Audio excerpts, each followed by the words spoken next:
Simplified GS English के online video में आप सभी का बहुत बहुत स्वागत, अभिनंदन, वेलकम, गुड मॉर्निंग दोस्तों। आज हम एक नए टॉपिक को फिर लेके आए हैं। मैट्रिमोनियल कॉलम में हम अगर हमको ब्राइड वांटेड या ग्रूम वांटेड का कोई आपको एडवर्टाइजमेंट दे रखा है क्वेश्चन में, और उसका आपको आंसर लिखना है तो कैसे लिखेंगे। देखिए दोस्तों, पहले तो बोर्ड पर आप क्वेश्चन देखो। ये क्वेश्चन क्या है? क्वेश्चन है, मान लीजिए मैट्रिमोनियल कॉलम का एग्जाम में क्वेश्चन आ गया तो इस तरह से आएगा। ये देखा रहेगा यू आर रमेश कुमार। अब ध्यान दीजिए, यहाँ पर आपको कोई नाम दे रखा है कि आप वो हैं, सब कुछ करो, आप रमेश कुमार हैं, ठीक है भाई, मान लिया। Your brother. अब यहाँ से आपको शब्द को समझना है। ये क्वेश्चन में जो शब्द होते हैं उनसे समझना पड़ता है उनको कि करना क्या है, क्योंकि आपको पढ़ाने के दौरान टीचर बहुत सारी चीजें पढ़ा देता है। अब जैसे मैट्रिमोनियल जो आपका एडवर्टाइजमेंट है उसमें कई प्रकार के कम से कम 10-5 प्रकार के एडवर्टाइजमेंट हो जाएंगे, पर आप एग्जाम में कैसे डिसाइड करोगे कि आपको करना किस प्रकार का एडवर्टाइजमेंट लिखना है। तो उसका तरीका ये है कि यहाँ से आप लैंग्वेज को पढ़ने का प्रयास करें, समझने का प्रयास करें, और एग्जाम में जो क्वेश्चन की लैंग्वेज होती है वो बिल्कुल इजी नहीं होती है, समझ में आने वाली ही होती है, तो लिखता भी ऐसे ही है। तो योर ब्रदर, अब योर ब्रदर से आप अंदाजा लगाइए क्या कहना चाह रहा है। Is a good educated, good and educated. यहाँ से हमको कोई बात समझ नहीं आ रही, क्योंकि ये तो नौकरी के लिए हो सकता है। आपका भाई पढ़ा लिखा है तो ये तो नौकरी का विज्ञापन भी हो सकता है, इसलिए हाई सैलरी इन जॉब, इससे कुछ समझ में नहीं आ रहा। अब जरा ध्यान से देखिए आगे क्या कह रहा है। आगे ये कह रहा है ड्राफ्ट एंड एडवर्टाइजमेंट, ठीक है। अब आपको यहाँ से पता लग गया कि हमको इस क्वेश्चन में क्या पूछा गया है, एडवर्टाइजमेंट। ध्यान रखना, वैसे बोर्ड परीक्षा में एक पैटर्न निश्चित है। क्वेश्चन नंबर 3 पर एडवर्टाइजमेंट या ड्राफ्ट पोस्टर आता है। पोस्टर या एडवर्टाइजमेंट या नोटिस, इनमें से एक में से, इन तीनों चीजों में से एक आएगा। कौन कौन सी चीजें हो सकती है? एक तो आपका एडवर्टाइजमेंट हो सकता है, एक आपका नोटिस हो सकता है, या फिर आपका पोस्टर वगैरह भी हो सकता है। यद्यपि शायद पोस्टर जो आपके सिलेबस से हटा दिया है, फिर भी चांस इन दोनों के तो है ही है। तो आपको क्वेश्चन नंबर 3 पर डिसीजन कर लेना है कि हमारे लिए क्या पूछा गया। नोटिस भी आ सकता है और एडवर्टाइजमेंट भी आ सकता है, ठीक है। एक बात तो ये क्लियर होनी चाहिए। तो क्वेश्चन को पढ़ते ही आपको पता लग गया कि पूछा क्या जा रहा है। यहाँ पर अपन क्वेश्चन में थोड़ा सा आप पेंसिल की सहायता से अंडरलाइन भी कर सकते हो अपनी समझ के लिए। यदि बोर्ड एग्जाम में जब जिनकी ड्यूटी लगी होती है वो आपसे बार बार मना करते हैं कोई आपके नाम से किसी प्रकार का कुछ लिखेंगे नहीं, ये कहते हैं ना आपसे पेपर के दौरान, तो आपको ध्यान रखना है कि आप उसमें ऐसा कुछ लिखे ना। लेकिन अपनी याददाश्त के लिए मान लीजिए आप अंडरलाइन भी करने की मना कर रहे हैं, तो आप कोई डॉट लगा सकते हैं। कोई इस तरह से आपने कोई जो है डॉट लगा दिया, उससे पता लग रहा है। यहाँ पर थोड़ा हल्का सा निशान लगा दिया कि प्रश्न में क्या आया है, एडवर्टाइजमेंट। क्या आया है? अब to be published in matrimonial column, ये देखो ये शब्द भी आपको बता रहा है कि इसमें क्या चीज आई है। यहाँ पर आया है मैट्रिमोनियल कॉलम में, जैसे कि मान लो ये शब्द बहुत ज्यादा इंपॉर्टेंट है। इससे आपको पता चल रहा है कि अब हमको एक शब्द तो ये बता रहा है कि एडवर्टाइजमेंट लिखना है, और दूसरा शब्द बता रहा है मैट्रिमोनियल। अब मैट्रिमोनियल से समझ जाइए कि ये शादी से रिलेटेड है। मैट्रिमोनियल का मतलब क्या हुआ? शादी से रिलेटेड है। फॉर ए सूटेबल मैच, यहाँ पर एक शब्द आया हुआ है सूटेबल मैच, इससे भी आप समझ लीजिए फॉर वेडिंग। तो शादी के लिए आपको सूटेबल मैच जो है वो आपको क्या नाम से बताना है। अब ध्यान दीजिए, यहाँ पर वापस जाइए क्वेश्चन पर। यहाँ पर योर ब्रदर लिख रहा है, यानी आपका भाई शादी के योग्य है। तो किसके लिए? अब आपके भाई के लिए क्या चाहिए? आपके भाई के लिए क्या चाहिए? हाँ, लड़की। तो लड़की का मतलब इंग्लिश में उसको क्या कहते हैं? ब्राइड। ये आपको डिसीजन पता होना चाहिए, नहीं तो कहीं आप उल्टा ना लिख दें, ठीक है ना। इस बात का ध्यान रखना है कि लड़की चाहिए तो आप क्या लिखेंगे? ब्राइड, क्योंकि आपका टाइटल ही गलत हो गया तो एग्जाम में कोई इतनी फुर्सत नहीं है कि फिर वो ज्यादा डिटेल में पढ़े। वो वहीं से डिसीजन कर लेगा कि आपने तो गलत ही लिखा है। इसमें पहला डिसीजन क्या हुआ? लड़का चाहिए तो ग्रूम वांटेड, लड़की चाहिए तो ब्राइड। ये आपको पहले पता होना चाहिए, ठीक है भाई। हमको पता लग गया कि हमको लड़की के लिए यानी वधू के लिए, ब्राइड के लिए आपको एडवर्टाइजमेंट लिखना है, तो आप लिखना शुरू करेंगे, ठीक है भाई। अपने इसको सबसे पहली चीज तो ये है, इसकी जो आवश्यकता है वो ये है कि आप क्या नाम से बॉक्स बना लेंगे। क्या बना लेंगे? बॉक्स। इस प्रकार से आप बॉक्स बनाएंगे जिससे कि आपका एडवर्टाइजमेंट क्वेश्चन पेपर में आपकी आंसर कॉपी बोर्ड की उसमें अलग दिखाई दे। ये आपको ध्यान रखना है। आपने ये अलग लिख दिया, थोड़ा सा बॉक्स इस प्रकार का भी बना लीजिए और उसमें लिख दीजिए बड़े बड़े अक्षरों में, कैपिटल लेटर्स में लिख सकती हैं। क्या लिखेंगे आप? हम टाइटल दूसरी साइड में इस्तेमाल करेंगे, जैसे इसको ले लेंगे।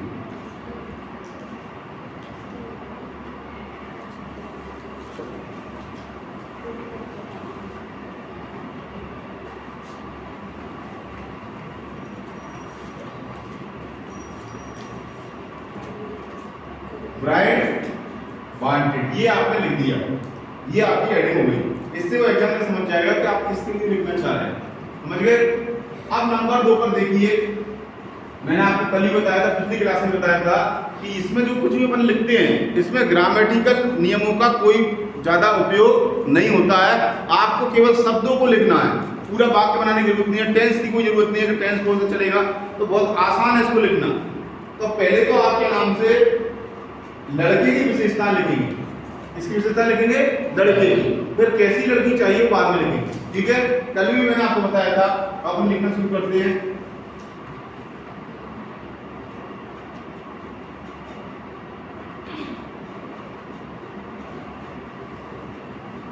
अपने भाई को क्या बताओगे आप? क्या बताओगे? हैंडसम। ठीक है,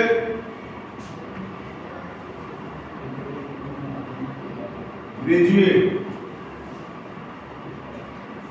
फ्रॉम ए रेप्यूटेड कॉलेज। ठीक है, दूसरी विशेषता आपने एक विशेषता बता दी, हैंडसम है। दूसरी विशेषता क्या बताई? Graduate from A reputed college, अच्छे कॉलेज से उसने ग्रेजुएशन कर रखा है। तीसरी विशेषता बताएंगे MBA, ये आपने डिग्री बता दी। ठीक है, चौथी विशेषता आपने बता दी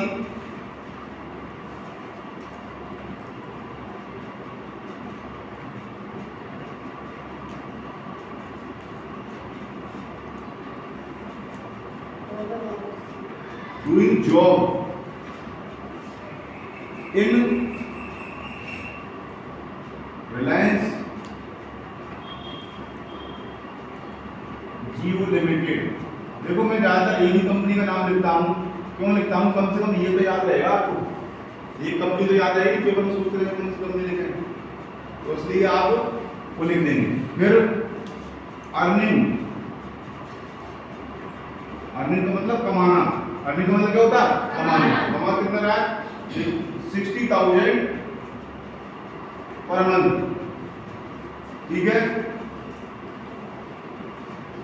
वो के नाम से 60,000 पर मंथ पैसे कमा रहा है। इसके अलावा फिर वो क्या है? उसकी हाइट जो है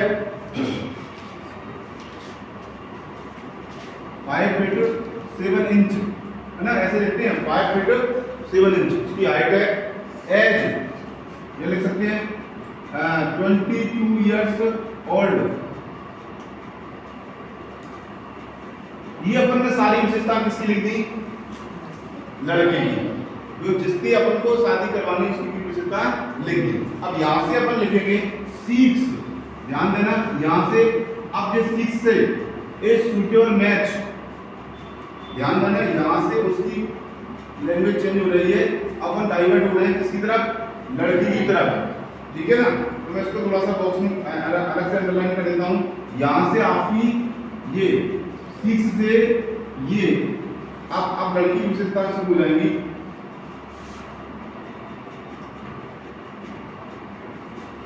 suitable match, graduate,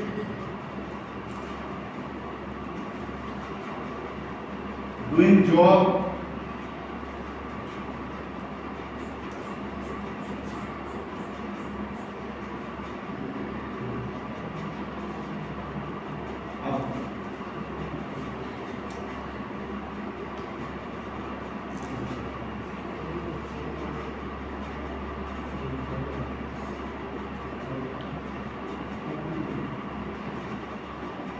fair complexion, दिखने में अच्छी हो, लुकिंग गुड भी लिख सकते हैं आप, है ना। थोड़ा सा आगे बढ़ा देते हैं।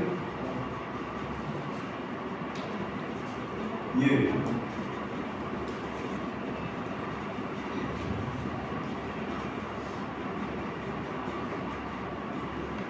तो उसमें चल रहा था उसको आगे बढ़ाएंगे।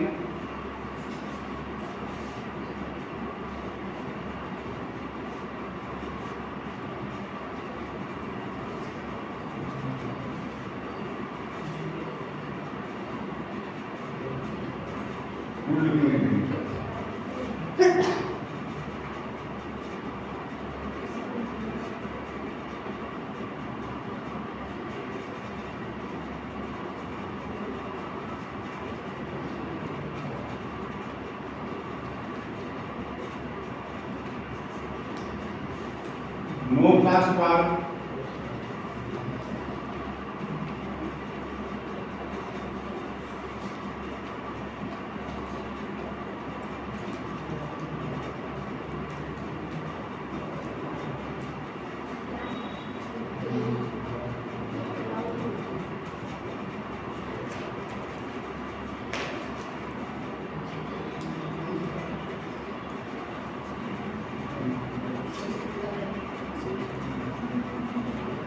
हैविंग जॉब पूरी प्रोवाइड मतलब नौकरी वाले को प्राथमिकता दी जाएगी, है ना। कॉन्टैक्ट या यहाँ पर अपना एड्रेस भी लिख सकते हैं।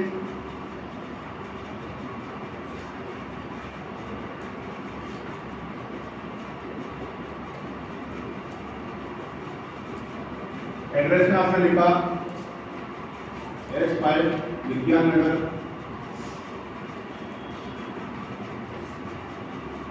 कोटा, ठीक है ना। और मोबाइल नंबर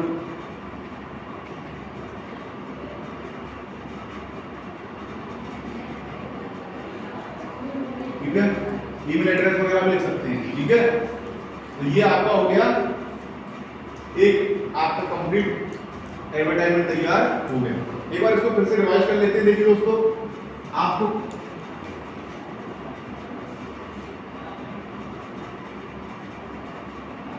यहाँ पर क्वेश्चन दे रखा था, you are Ramesh Kumar, your brother is good educated. तो यहाँ पर आप समझ लीजिए क्वेश्चन में योर ब्रदर से दे रखा है, यानी आपके भाई के लिए लिखना है। किसको लिखेंगे फिर आप? ब्राइड के लिए लिखोगे, टाइटल रहेगा ब्राइड वांटेड रहेगा, ठीक है। फिर आपने सबसे पहले विशेषता किसकी लिखोगे? सबसे पहले विशेषता आप अपने लड़के के लिए, जो भी लड़का जिसको आप लड़की ढूंढ रहे हो उसकी पूरी विशेषताएं लिखोगे। तो एक शब्द आपका हैंडसम कॉमन है। हैंडसम का मतलब सुंदर, दिखने में अच्छा हो। Graduate from A reputed college, अच्छे कॉलेज से पढ़ाई लिखाई की है। MBA है, MBA की डिग्री उसने कर रखी है। Doing job in Reliance Jio limited, Reliance Jio limited में काम करता है। अर्निंग 60,000 पर मंथ, 60,000 रुपये पर महीने की उसकी सैलरी है। हाइट उसकी है 5 फीट 7 इंच, 20 ईयर्स ओल्ड है, 22 साल का है। सीक्स, यहाँ से सीक्स जैसे शब्द जाएगा वहां से किसकी विशेषता शुरू हो जाएंगी? लड़की की, है ना। Suitable match, graduate, doing job, fair complexion, है ना।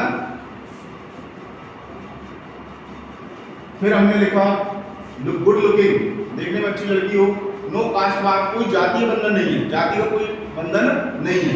नो डाउरी, कोई दहेज का कोई सिस्टम नहीं है। Having job would be preferred, जिसके जॉब है उसको प्राथमिकता दी जाएगी। और एड्रेस ये आपने लिख दिया इस प्रकार से, मोबाइल नंबर लिख दिया।